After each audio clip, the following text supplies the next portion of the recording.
പുൽമൈതാനത്തെ football മത്സരമാണ് നമ്മൾ എപ്പോഴും കണ്ടിട്ടുള്ളത് അല്ലേ? എന്നാൽ കളി കാനഡയിലാണെങ്കിൽ മഞ്ഞു പുതച്ച മൈതാനത്ത് പന്താട്ടം കാണാം. കനേഡിയൻ പ്രീമിയർ ലീഗിലെ വിശേഷങ്ങളിലേക്കാണ് ഇനി.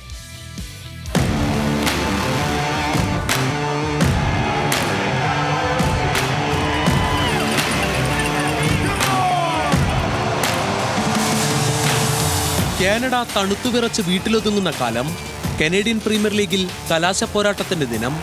ഒരു വിനോദസഞ്ചാര മേഖലയിലേക്കുള്ള ടൂറായി തോന്നും കളിക്കളം കണ്ടാൽ. മഞ്ഞു പെയ്യുന്ന സന്ധ്യയിൽ കിരീടം ലക്ഷ്യമിട്ട് ഒട്ടാവയും കവൽറിയും.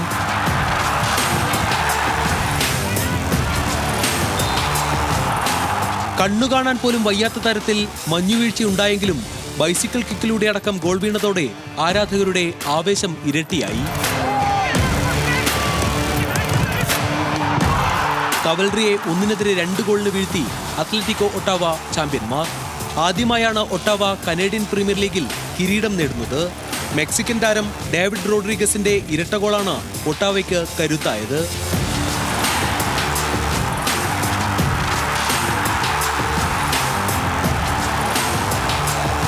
കനത്ത മഞ്ഞുവീഴ്ച കാരണം മത്സരം വൈകിയെന്ന് മാത്രമല്ല, മത്സരത്തിനിടെ മൈതാനത്തെ മഞ്ഞുപാളികൾ ഒഴിവാക്കാൻ താരങ്ങളടക്കം തയ്യാറായതും കൗതുക കാഴ്ചയായി.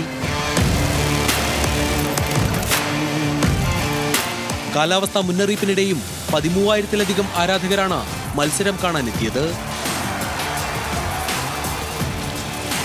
Sports desk, news Malayalam.